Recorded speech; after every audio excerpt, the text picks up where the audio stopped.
3 choses qui attirent les pervers narcissiques. Ces 3 choses, je veux absolument te les présenter aujourd'hui parce que peut-être que tu te retrouves coincé dans ces schémas-là où tu te poses la question « Pourquoi je n'arrive pas à me libérer de cette personne ?» ou « Pourquoi je n'arrête pas d'attirer ces mêmes types de personnes ?» Tu as l'impression de répéter les mêmes scénarios dans ta vie, les mêmes schémas et tu te sens coincé. Comment c'est possible? Il y a des schémas qu'on a développés dans l'enfance par rapport à l'enfance qu'on a eue et qui se répètent à l'âge adulte. Parce qu'on n'a pas travaillé sur ces schémas-là, alors évidemment, on va attirer des personnes qui nous font reproduire ces mêmes schémas. C'est comme si on s'emboîtait.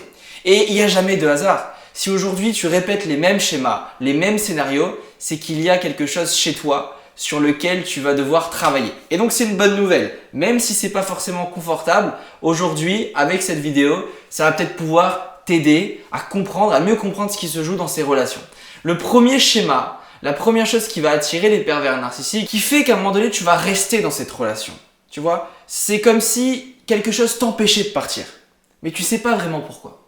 Le premier, c'est le schéma d'assujettissement. C'est un schéma que tu as développé parce que tu as eu une enfance particulière. Tu as peut-être été avec des parents agressifs. Peut-être que tu as vécu des violences sexuelles, des violences psychologiques, physiques. Alors parfois c'est moins violent, mais malgré tout, il y a eu une ambiance dans cette enfance qui t'a emmené à t'assujettir, c'est-à-dire à te taire, à t'effacer. Tu ne disais rien, tu avais peur. C'est-à-dire que l'enfant que tu as été ne pouvait pas parler parce qu'il avait peur, parce que c'était un enfant, et tu reproduis ce même schéma dans tes relations de couple avec, par exemple, un pervers narcissique ou une personne qui est agressive psychologiquement, physiquement ou même sexuellement. Et comme si tu étais encore ce petit enfant, ce petit garçon, cette petite fille qui ne disait rien enfant, et bien là, tu reproduis le schéma, tu ne dis rien.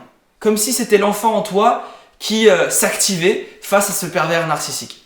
Donc ce schéma, c'est important de le comprendre. Regarde si par exemple, tu remarques dans tes relations que dès lors qu'une personne commence à dépasser les limites, à t'attaquer, observe, toi, ta façon de réagir. Est-ce que tu te mets dans ton coin? Est-ce que tu as tendance à te taire, à t'effacer? Est-ce que ça fait écho à ce que tu as vécu dans l'enfance? C'est super important de prendre conscience de ça. Le plus important pour se reconstruire, pour se libérer, c'est de s'observer soi-même dans la relation avec les autres. En s'observant, on apprend à voir comment on fonctionne et on apprend du coup à modifier légèrement nos actes parfois qu'on fait de manière automatique. On agit parfois sans nous en rendre compte. Donc je te le dis, observe bien ce schéma d'assujettissement, si ça te parle en tout cas. Le deuxième schéma, c'est le schéma d'abandon. Alors c'est le schéma qu'on a développé enfant quand on a eu des parents qui n'étaient pas vraiment stables, qui ont créé en nous une peur de l'abandon parce qu'on ne sentait pas nos parents présents à 100%. Alors à ce moment-là, on développe une peur de l'abandon. Ce qui va se reproduire, c'est que tu vas être dans la relation avec ce pervers narcissique et tu vas rester dans la relation par peur de l'abandon.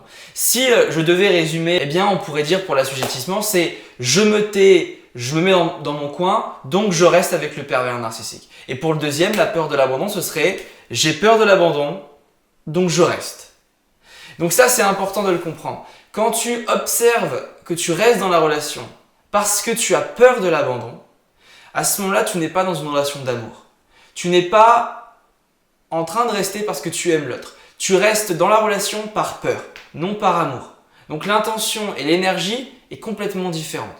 Observe cette peur en toi. Et le troisième schéma que vous avez peut-être développé dans l'enfance, et encore une fois, tous les schémas peuvent vous parler. Vous pouvez avoir les 3 schémas, ou en avoir que 2, ou en avoir qu'un qui vous parle, ou en avoir un qui est plus important que les autres. Tout est possible, il n'y a pas de règle. Okay, le troisième schéma, c'est le schéma d'imperfection. Vous avez grandi dans une famille où on vous a répété que ce n'était pas assez, que vous n'êtes pas à la hauteur. Quoi que vous ayez pu faire avec vos parents, en permanence, on vous a dit « tu n'es pas à la hauteur, c'est pas assez ». Ou en tout cas, vous avez senti que vous n'étiez pas à la hauteur. Et vous en faisiez toujours plus pour satisfaire vos parents, mais c'était jamais assez. Jamais vous n'avez pu avoir la reconnaissance du parent.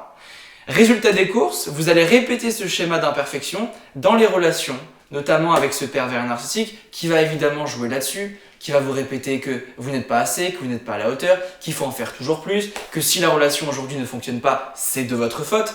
vous, étant donné que vous avez ce schéma d'imperfection, il faut bien comprendre que ces schémas-là, avant tout, c'est des croyances inconscientes. C'est-à-dire que la personne qui a un schéma d'imperfection, au fond d'elle, inconsciemment, elle croit vraiment « je ne suis pas à la hauteur ». Donc si on continue, le petit slogan, c'est « je ne suis pas à la hauteur, donc je reste avec ce pervers narcissique ». La personne qui a un schéma d'abandon croit réellement qu'on va finir par l'abandonner. Donc elle va tout faire pour empêcher l'abandon. Et la première personne qui a un schéma d'assujettissement croit réellement que pour être en sécurité, pour être aimé, il faut rester de côté, il faut se taire. Donc avant tout, ce sont des croyances inconscientes sur lesquelles le pervers narcissique va jouer dessus. Okay ? Donc c'est super important. Tant que vous n'avez pas travaillé vos croyances inconscientes, vous ne pourrez pas avancer.